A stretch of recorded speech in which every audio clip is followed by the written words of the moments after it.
Ngayon pong araw na ito kaya hindi na po ako masyadong gumawa sa kadahilanan po. Ngayon po ang special na araw ng aking ina. Kami po ay may konting celebration at ang mami po ay 80 na po ang edad.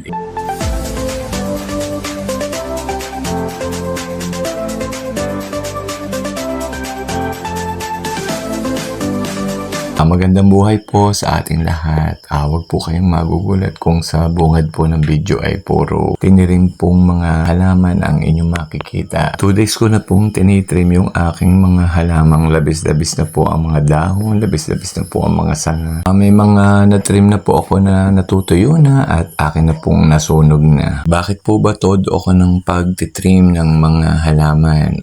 Gusto ko pong ipakita po sa inyo yung mas maaliwalas na version po ng aking garden kung babawas po tayo ng mga labis-labis na po na mga halaman, halamang sobra-sobra na po ang dahon na kailangang bawasan at mga halamang medyo sobra na po ang sanga, kailangan din po nating i-pruning. Kaya po pag po na nagawa ko iyon, mas makikita po natin yung mas maaliwalas na version po ng aking garden. Flex ko po muna sa inyo. Ito pong aking mga cute pong halaman na may magagandang bulaklak, kulay puti po at kulay pink. Kaya po nakakaganda rin po ito sa aking garden. Kaya po pag napunta po ako sa garden, isa po ito sa nakapagpapasigla. Kasi po gawa po pag mas may bulaklak po siya, ganda-ganda po niyang tingnan.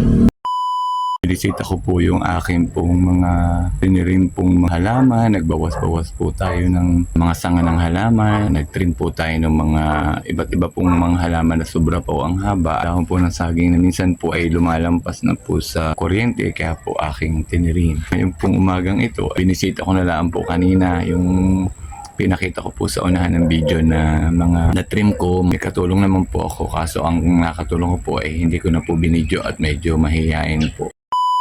Ako nagpaka-trim po at nag-ayos po ng garden ay para po pag nagawa ulit ako ng video o sa mga susunod yung video yung aking pong garden kung saan ay papakita ko po sa inyo yung mas maliwalas na version ng aking garden. Kaya po abang-abang po kayo sa video ko pong iyon at mag-i-enjoy po kayo.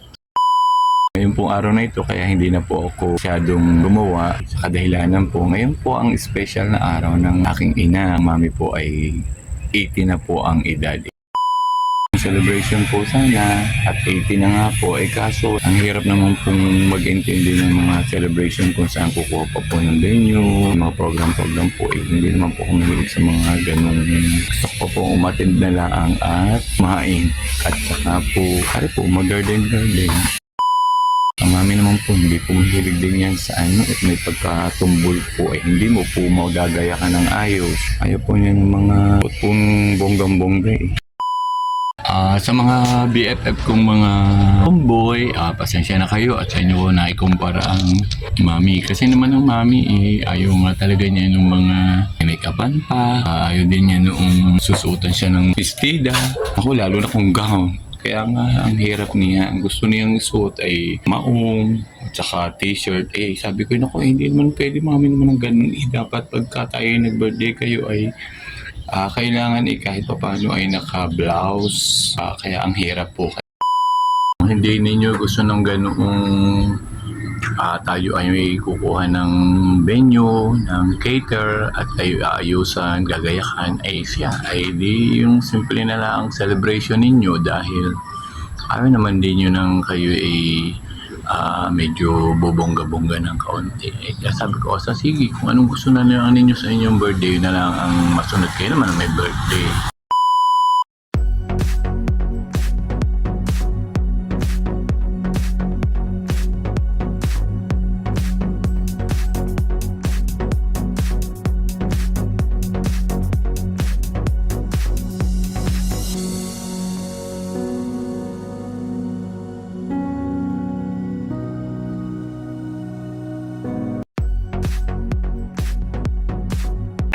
Birthday to you. Happy birthday to you. Happy birthday, happy birthday, happy birthday to you. Happy birthday, mommy. Oh, blow your candle. Mag-wish na kayo. Oh, wish. Yung naman tayo lahat. Sige daw eh. Okay.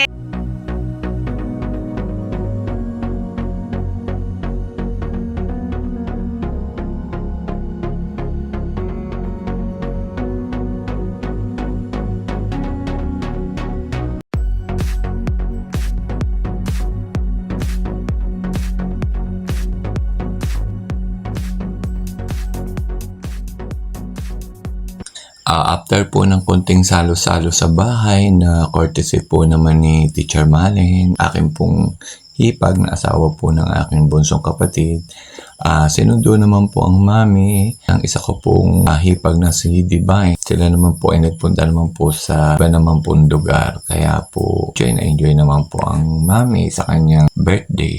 Tuwa po ang mami at kasama po niya ang kanyang dalawang magandang manugang at mga apo. Enjoy po ang mami sa kanyang birthday celebration.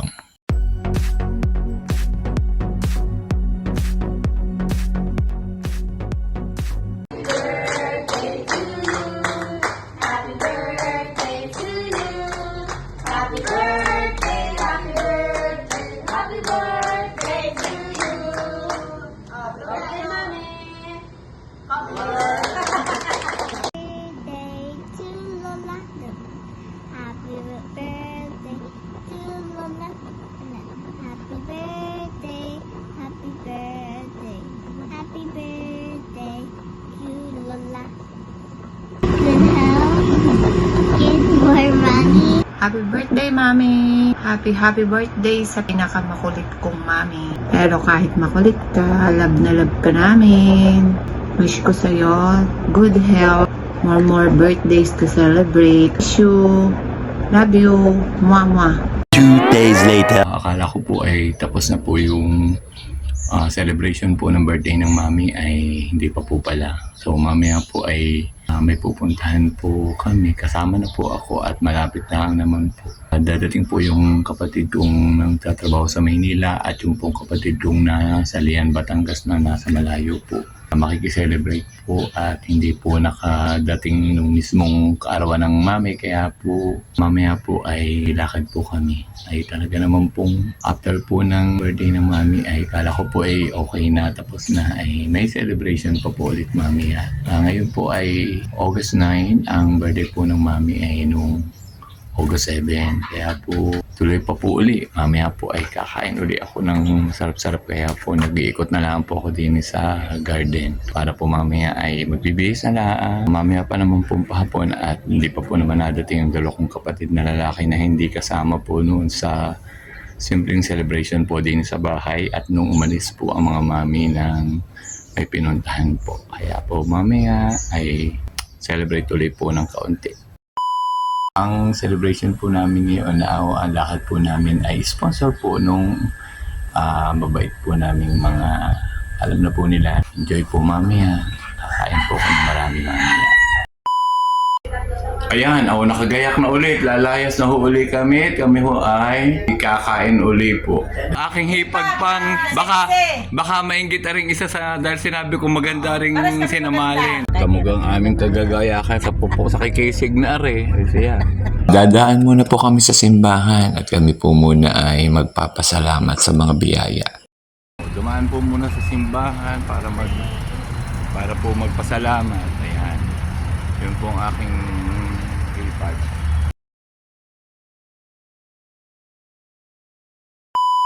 Papunta na po kami doon po sa kakainan naming simpleng restaurant. Kaya po excited na po ulit ako at kakain na naman. Ayan, narito na po kami. Ayan po, mami. Sama po uli yung daming dalawang senyor, ang aking hipag. At ang akin ng mami.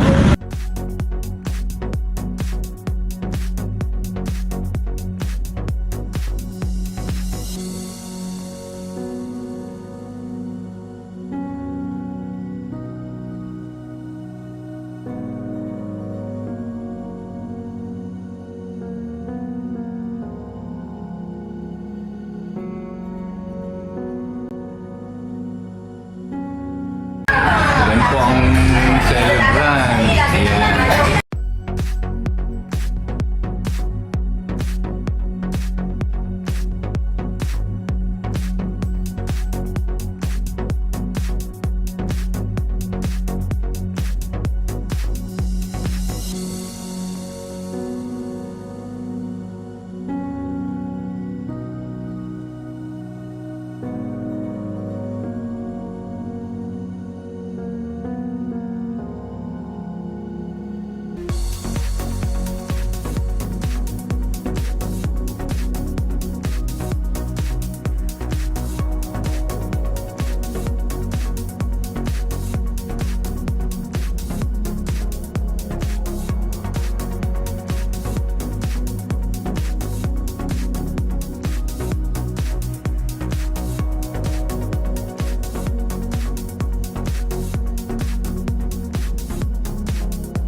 Ay, naku, bibigyan mo ako pag cash. Oo, ay, ibig sabihin pa rin mo, dalawa yung Oo. Sige. Ay, kala ko encyclopedia eh.